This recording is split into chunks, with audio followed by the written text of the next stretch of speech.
Welcome to unique GS centre. आज से हम लोग नया सीरीज शुरू कर रहे हैं जो है साइंस का practice set with numerical question. तो देर ना करते हुए हम लोग शुरू करते हैं आज के प्रैक्टिस सेट से। और पहला क्वेश्चन ये रहा, भार का एसआई मात्रक क्या होता है? भार का एसआई मात्रक क्या होता है?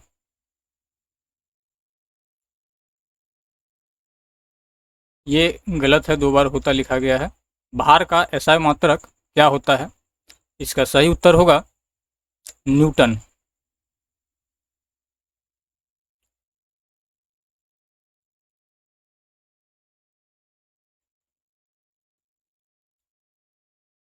भार का एसआई मात्रक न्यूटन होता है।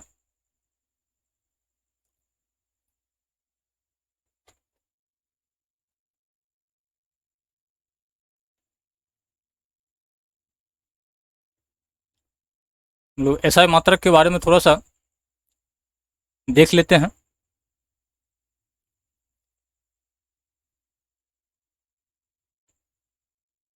वर्ष 1971 में अंतर्राष्ट्रीय स्तर पर सभी देशों के वैज्ञानिक प्रतिनिधियों ने 7 राशियों को मूल राशियों के रूप में मान्यता प्राप्त की। तो इसको कब किया गया? 1971 को।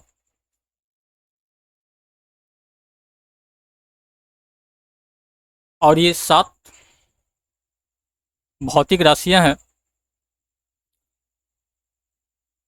पहला है लंबाई, इसका ऐसा मात्रक होता है मीटर।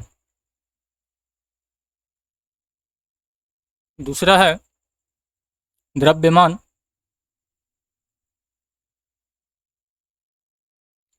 इसका ऐसा मात्रक होता है किलोग्राम। तीसरा है विद्युत धारा,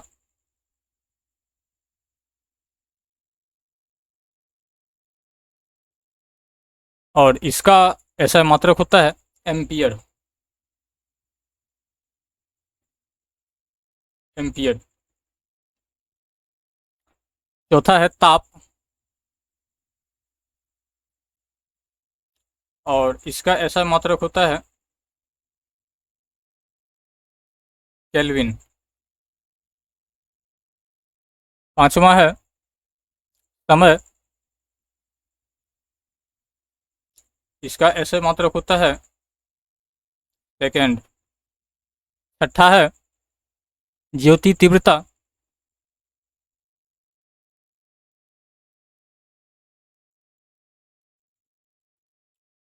और इसका ऐसा मात्रक होता है कैंडेला।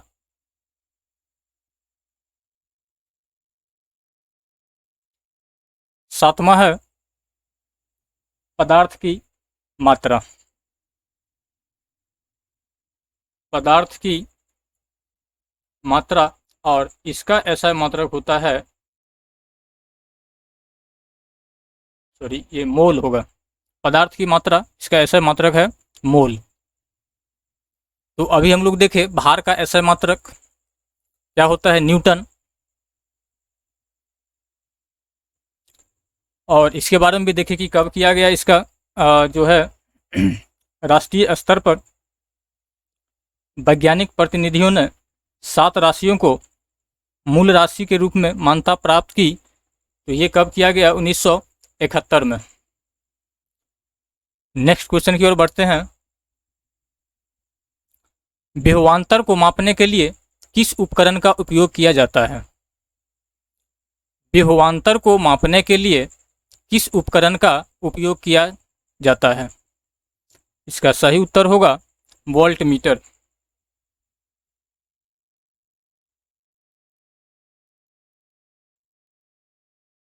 विभवांतर को मापने के लिए वोल्ट मीटर का प्रयोग किया जाता है।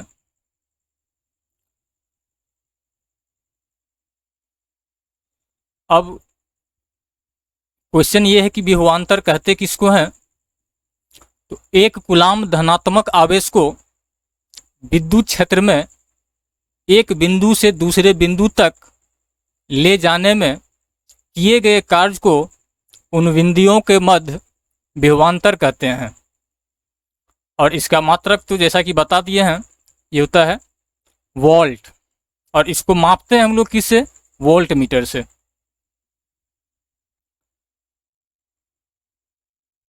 नेक्स्ट क्वेश्चन,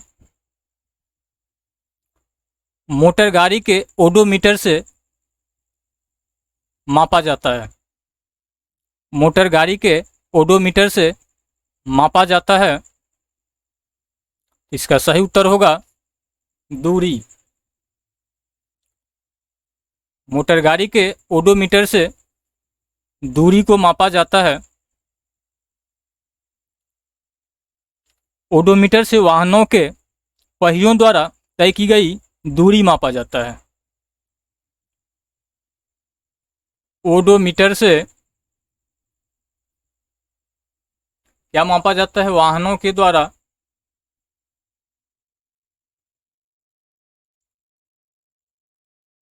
वाहनों के पहियों द्वारा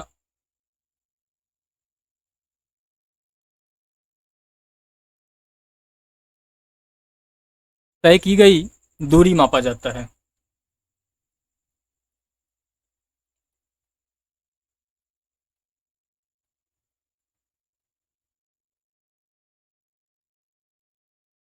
ओडोमीटर से क्या मापा जाता है? तो वाहनों के पहियों द्वारा तय की गई दूरी मापा जाता है। इसके साथ साथ हम लोग देख लेते हैं ऑडियोमीटर। तो ऑडियोमीटर से क्या मापा जाता है? ऑडियोमीटर से ध्वनि की तीव्रता मापा जाता है। ध्वनि की तीव्रता। और एक है पायरोमीटर। तो पायरोमीटर से क्या मापा जाता है? पायरोमीटर से उच्च ताप मापा जाता है। उच्च ताप। तो पायरोमीटर से क्या मापा जाता है? उच्च ताप। ऑडियोमीटर से क्या मापा जाता है? तो ध्वनि की तीव्रता। नेक्स्ट क्वेश्चन,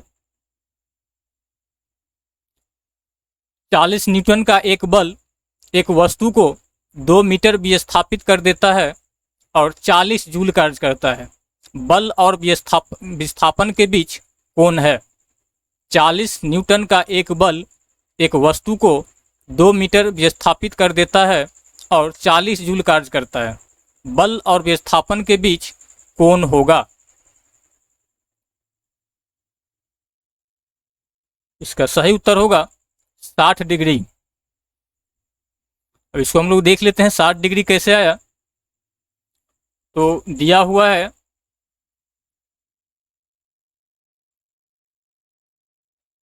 बल that is force equal to 40 newton, displacement दिया हुआ है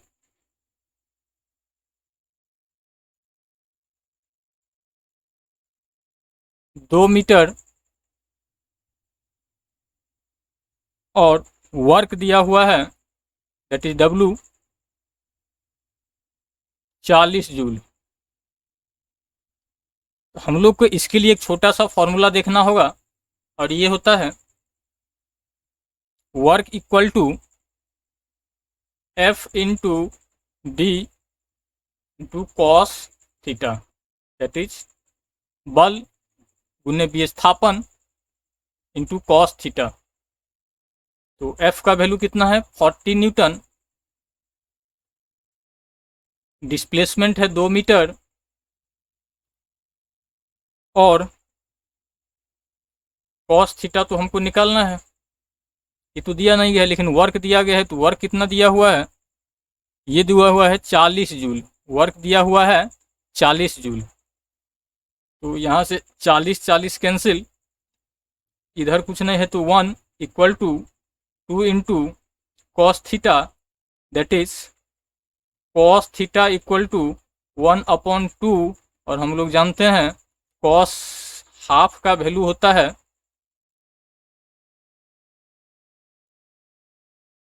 60 डिग्री।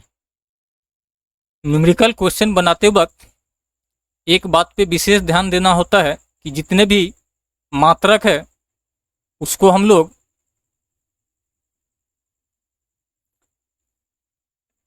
एसआई में चेंज कर लेंगे। जितने भी मात्रक दिया होता है उसको हम लोग एसआई यूनिट में चेंज करने के बाद ही न्यूमेरिकल क्वेश्चन बनाएंगे। ये चीज़ एक महत्वपूर्ण होता है किसी भी न्यूमेरिकल क्वेश्चन के बनाने के लिए। नेक्स्ट क्वेश्चन की ओर बढ़ते हैं हम लोग। नेक्स्ट क्वेश्चन है, यदि किया गया कार्य शून्य है तो बल और विस्थापन के बीच का कोण होगा। यदि किया गया कार्य शून्य है तो बल और विस्थापन के बीच का कोण होगा। इसका सही उत्तर होगा 90 डिग्री।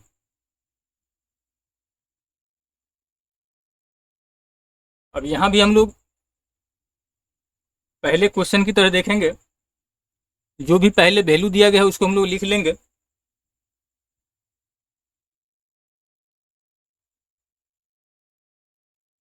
यहाँ पे वर्क दिया गया है 0,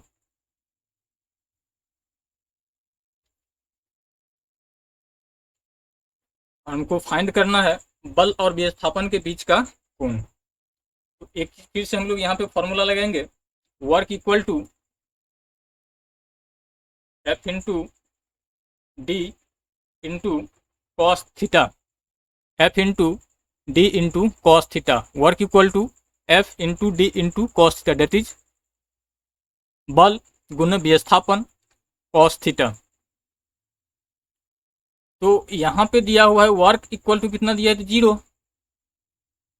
तो मतलब ये होगा, ये सारा वैल्यू क्या हो जाएगा यहाँ पे 0, और कॉस थीटा क्योंकि 0 लाना चाहिए तो भी 0 होगा, तो कॉस थीटा का वैल्यू कितना आ रहा है 0, और कॉस थीटा 0 इक्वल टू ये हो जाता है 90 डिग्री। नेक्स्ट क्वेश्चन की ओर बढ़ते हैं हम लोग। रडार के आविष्कारक कौन है। रडार के आविष्कारक कौन है, इसका सही उत्तर होगा रॉबर्ट वाटसन वाट। सही उत्तर हो जाएगा बी, रॉबर्ट वाटसन वाट। रडार का आविष्कार रॉबर्ट वाटसन वाट ने कब किया, 1930 में। 1930 में रॉबर्ट वाटसन वाट ने रडार का आविष्कार किया, और रडार का फुल फॉर्म होता है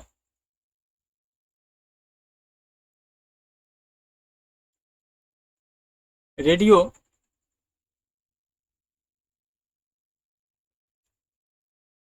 detection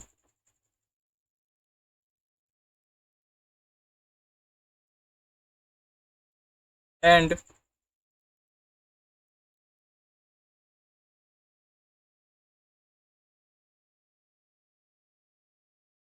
ranking. Radio detection and ranking, ये होता है रडार का पूर्ण रूप। और रडार को 1930 में किसके द्वारा आविष्कार किया गया, ये किया गया रॉबर्ट वाटसन वाट के द्वारा। नेक्स्ट क्वेश्चन,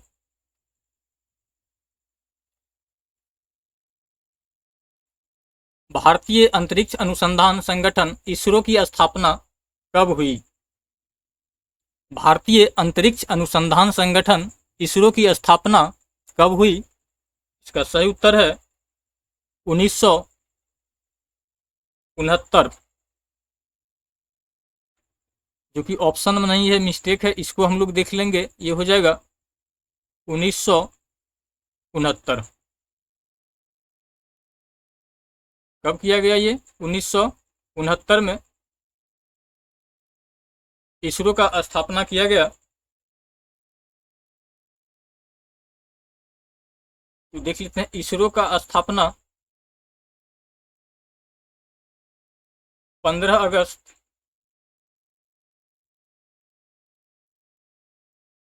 1969 को हुआ। इसका हेडक्वार्टर है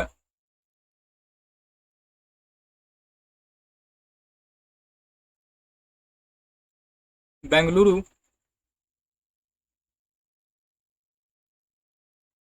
कर्नाटका। वर्तमान में चेयरमैन कौन है? तो ये है के शिवन। इसरो की स्थापना 15 अगस्त 1969 को हुआ। हेडक्वार्टर बेंगलुरु, कर्नाटका में है। चेयरमैन वर्तमान में के शिवन है। नेक्स्ट क्वेश्चन, यूरिया का निर्माण कहाँ होता है? यूरिया का निर्माण कहाँ होता है? इसका सही उत्तर होगा यकृत में। यूरिया का निर्माण कहाँ होता है? इसका सही उत्तर है यकृत। शरीर में यूरिया का निर्माण यकृत, जिसे हम लोग लीवर भी बोलते हैं इंग्लिश में, लीवर में होता है। यूरिया का निर्माण अमोनिया एवं कार्बन डाइऑक्साइड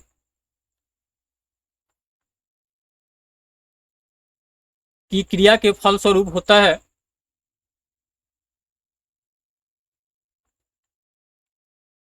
जो आर्गीमेज एंजाइम की उपस्थिति में संपन्न होता है।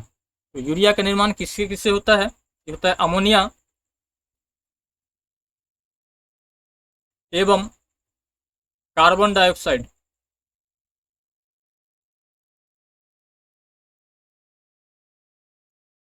जिसमें एक एंजाइम काम करता है और वो एंजाइम है आर्गीमेज एंजाइम।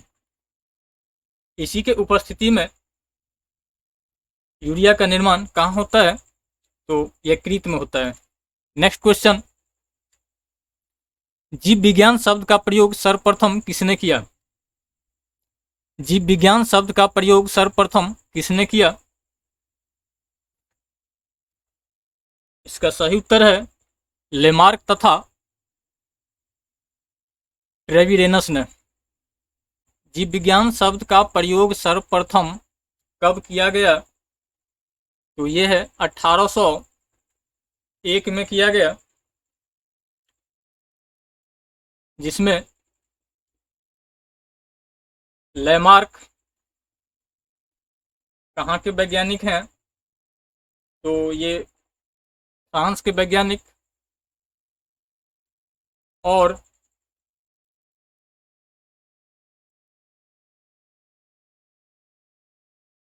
ट्रेविरेनस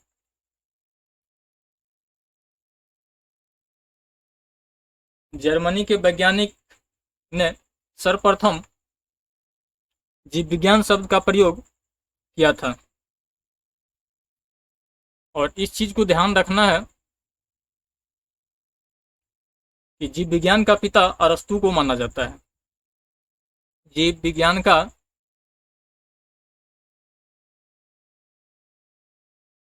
पिता किसको माना जाता है? तो ये अरस्तु को माना जाता है। तो जीव विज्ञान शब्द का प्रयोग सर्वप्रथम किसने किया? लेमार्क तथा ट्रेविरेनस ने। इसका सही उत्तर डी होगा। नेक्स्ट क्वेश्चन, निम्नलिखित में से किसे वर्गीकी का पिता कहा जाता है? निम्नलिखित में से किसे वर्गीकी का पिता कहा जाता है? इसका सही उत्तर होगा लीनियस। लीनियस को वर्गीकी का पिता कहा जाता है।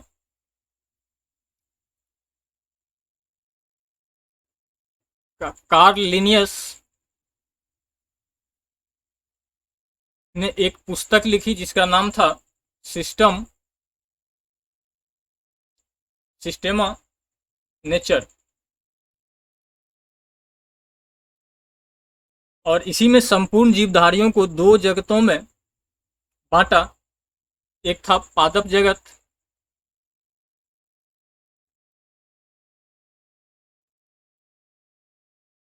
जिसे हम लोग प्लांट किंगडम बोलते हैं,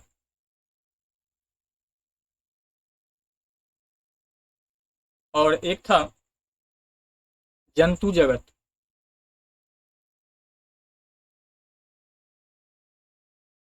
एनिमल किंगडम।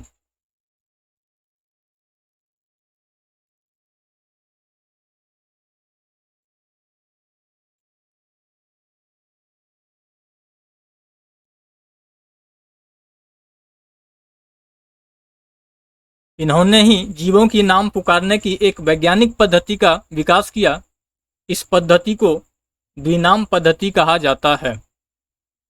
तो इस क्वेश्चन का सही उत्तर हो जाएगा कार्ल लिनियस। नेक्स्ट क्वेश्चन की ओर बढ़ते हैं। वर्गीकरण की आधारीय इकाई क्या है? वर्गीकरण की आधारीय इकाई क्या है?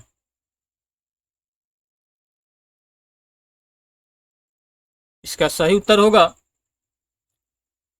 स्पेसीज। वर्गीकरण की आधारीय इकाई स्पेसीज है, जिसे हम लोग प्रजाति बोलते हैं। प्रजाति एक ऐसा बंद समूह है जिसके सदस्य अंतः प्रजनन करते हुए प्रजनन क्षम संतानों को उत्पन्न करते हैं। इस प्रकार कहा जा सकता है कि प्रजाति ही वर्गीकरण की आधारीय इकाई है। तो इस क्वेश्चन का सही उत्तर हो जाएगा स्पेसीज। Next question. आनुवांशिकता के जनक कहे जाते हैं। आनुवांशिकता के जनक कहे जाते हैं। इसका सही उत्तर होगा मेंडल। आनुवांशिकता के जनक मेंडल को कहा जाता है। सभी जीवों में कुछ ऐसे लक्षण होते हैं जो उनके अपने जनकों से प्राप्त होते हैं। जनकों मतलब बोले तो पेरेंट्स से प्राप्त होते हैं और पीढ़ी दर पीढ़ी चलते रहते हैं। इन लक्षणों को आनुवंशिक लक्षण कहते हैं और इन लक्षणों को एक से दूसरी पीढ़ी में जाना आनुवांशिकता कहलाता है। आनुवंशिकी शब्द का प्रयोग सर्वप्रथम विलियम वैटसन ने किया।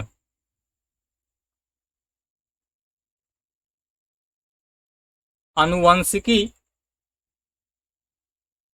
शब्द का सर्वप्रथम प्रयोग किसने किया? तो ये थे विलियम वैटसन।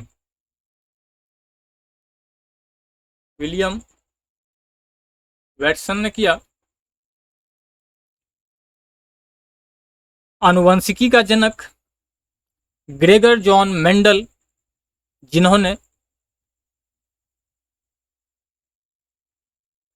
वंशागति के नियम बनाकर आनुवंशिकी को नई दिशा दी। तो यहां से एक और क्वेश्चन बनता है कि आनुवंशिकी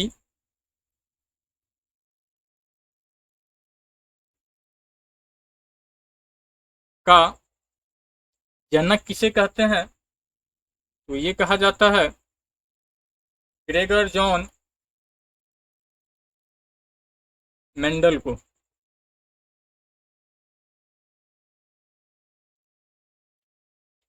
मेंडल ने मटर के पौधे पर अनेक प्रयोग किए और इन प्रयोगों को 1865 में पादप संस्करणों के प्रयोग शीर्षक नाम से प्रकाशित किया।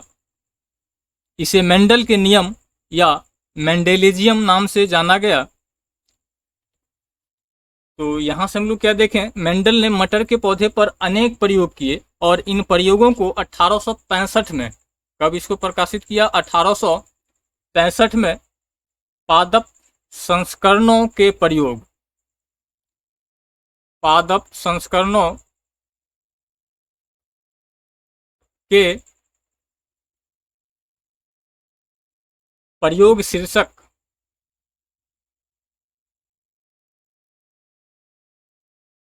नाम से प्रकाशित किया। मेंडल ने विभिन्न प्रयोगों के लिए मटर के 7 जोड़ी गुणों का चुनाव किया और इस 7 जोड़ी में क्या था? तो पहला था बीज की आकृति, बीज की आकृति, दूसरा था बीजपत्र का रंग,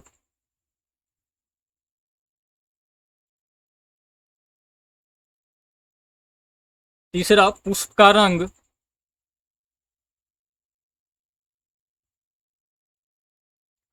चौथा फली की आकृति,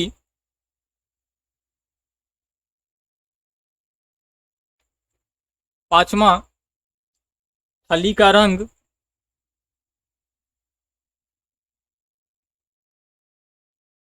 छठा पुष्प की स्थिति,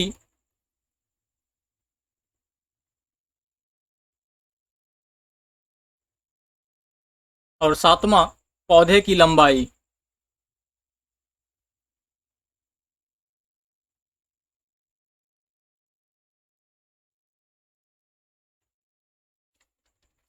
नेक्स्ट क्वेश्चन की ओर बढ़ते हैं।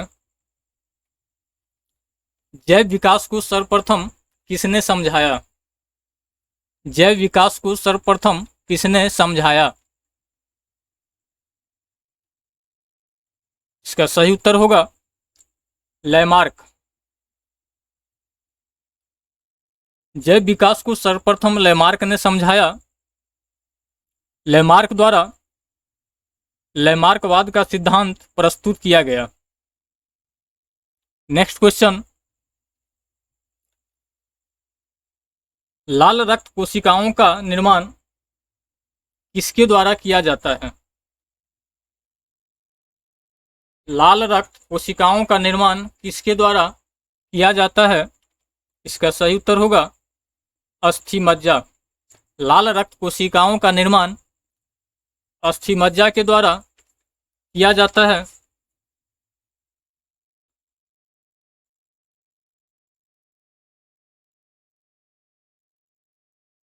लाल रक्त कोशिकाओं का निर्माण अस्थि मज्जा ऊतक में हिमेटोपोएटिक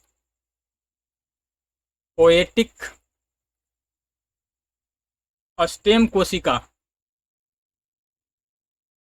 द्वारा होता है। नेक्स्ट क्वेश्चन, पेशीय थकान किसके जमाव से होता है? पेशीय थकान किसके जमाव से होता है? इसका सही उत्तर होगा लैक्टिक अम्ल।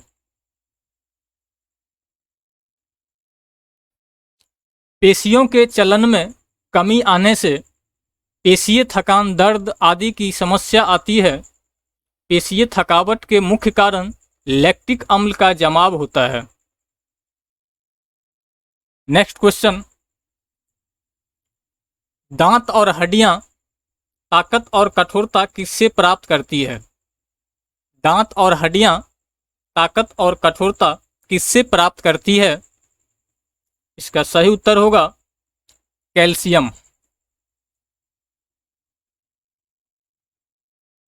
दांत और हड्डियां ताकत और कठोरता कैल्शियम से प्राप्त करती है।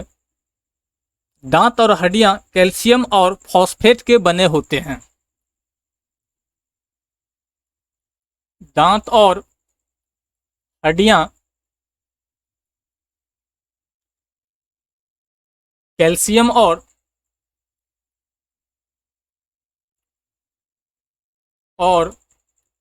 फॉस्फेट के बने होते हैं। नेक्स्ट क्वेश्चन, मानव शरीर में वसा का संचय होता है। मानव शरीर में वसा का संचय कहाँ होता है? इसका सही उत्तर होगा वसा ऊतकों में। मानव शरीर में वसा का संचय वसा ऊतकों में होता है। वसा ऊतक संयोजी ऊतक हैं जिनमें ऊर्जा का संचय होता है। ये शरीर में विषमवाहक, जिसे हम लोग इंसुलेटर बोलते हैं इंग्लिश में, तो विसंवाहक या फिर इंसुलेटर का कार्य करता है। नेक्स्ट क्वेश्चन, मानव मस्तिष्क का भार लगभग कितना होता है? मानव मस्तिष्क का भार लगभग कितना होता है? इसका सही उत्तर होगा 1.36 किलोग्राम। 1.36 किलोग्राम मानव मस्तिष्क का भार, मानव मस्तिष्क का भार 1.2 से 1.4 किलोग्राम होता है और कुल शरीर का लगभग, कुल शरीर के भाग का लगभग 2% होता है। लगभग 2% होता है। नेक्स्ट क्वेश्चन, जल का शुद्धतम रूप है या जल का शुद्धतम रूप होता है? क्या सही उत्तर होगा वर्षा का जल। जल का शुद्धतम रूप वर्षा का जल है। वर्षा के बूंदों के गोलाकार होने का कारण पृष्ठ तनाव है और पृष्ठ तनाव का SI मात्रक न्यूटन प्रति मीटर होता है। वर्षा के जल का गोलाकार होना क्यों होता है? तो किसके कारण? पृष्ठ तनाव के कारण।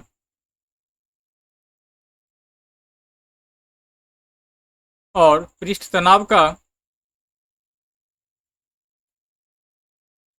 SI मात्रक न्यूटन प्रति मीटर, न्यूटन प्रति मीटर होता है। नेक्स्ट क्वेश्चन, तापमान के केल्विन पैमाने पर जल का क्वथनांक होता है। तापमान के केल्विन पैमाने पर जल का क्वथनांक होता है। इसका सही उत्तर होगा 373 केल्विन। तो जल का क्वथनांक केल्विन पैमाने पर 373 केल्विन होता है। अब क्वथनांक क्या होता है? जिस निश्चित ताप पर, जिस निश्चित ताप पर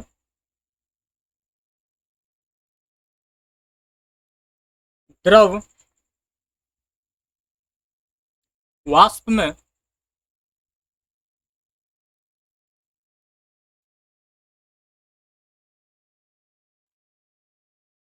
बदलता है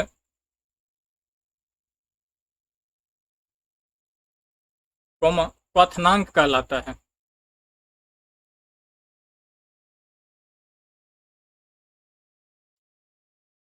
जल का क्वथनांक सेल्सियस पैमाने पर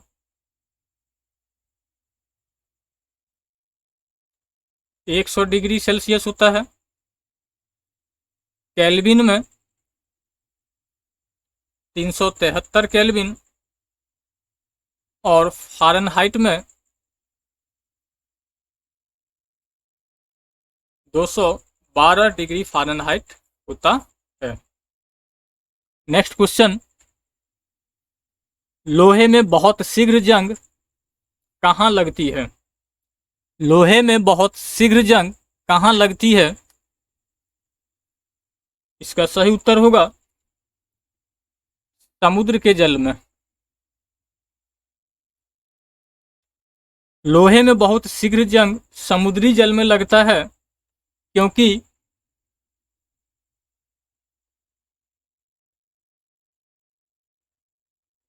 इस जल में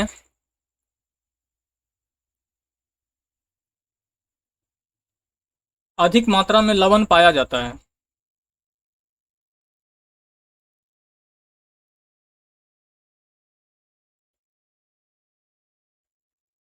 अधिक मात्रा में क्या होता है? लवण पाया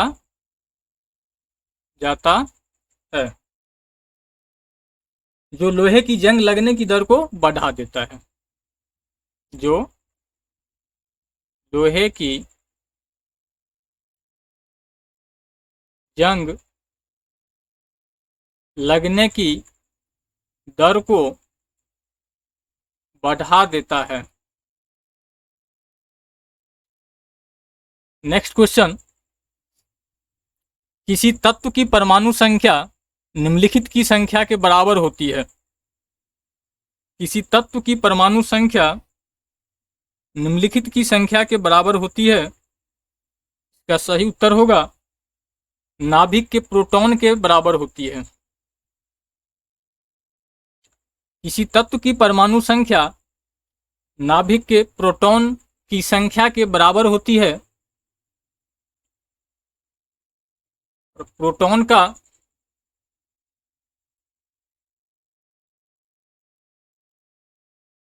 नामकरण किसने किया? ये रदरफोर्ड 1919 ईस्वी में। और प्रोटॉन का द्रव्यमान होता है 1.67 इंटू 10⁻⁻27 किलोग्राम। नेक्स्ट क्वेश्चन, अक्रिय गैसें होती है। अक्रिय गैसें होती है रासायनिक रूप से अभिक्रियाशील नहीं होती है। क्या होता है ये? रासायनिक रूप से अभिक्रियाशील नहीं होती है। यह आवर्त सारणी में वर्ग 18 का सदस्य है।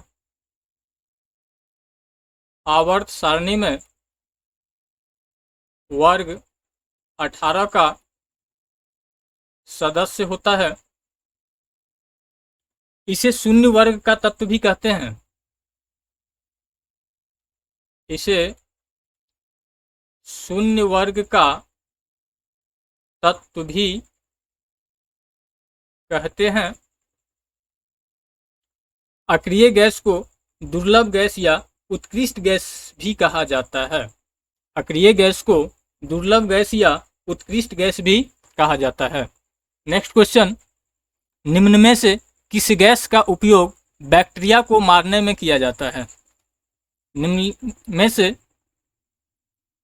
किस गैस का उपयोग बैक्टीरिया को मारने में किया जाता है? इसका सही उत्तर है क्लोरीन गैस का। क्लोरीन का उपयोग और भी इसका दूसरे कार्य में किया जाता है, जैसा कि सोने तथा प्लेटिनम के निष्कर्षण में भी क्लोरीन का उपयोग किया जाता है। और क्लोरीन को ऑक्सीम्यूरेटिक अम्ल भी कहा जाता है। क्लोरीन को और किस नाम से जाना जाता है? इसको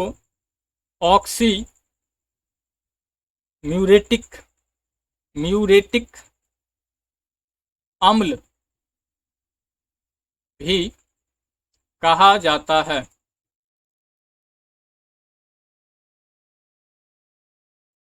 नेक्स्ट और आज का अंतिम क्वेश्चन, अधातु के ऑक्साइड प्रायः होते हैं। अधातु के ऑक्साइड प्रायः होते हैं अम्लीय। अधातु के ऑक्साइड प्रायः अम्लीय होते हैं तथा धातु के ऑक्साइड प्रायः क्षारीय होते हैं। अधातु क्या होता है? अम्लीय और धातु का ऑक्साइड ये होता है क्षारीय। आज का वीडियो यहीं समाप्त करते हैं।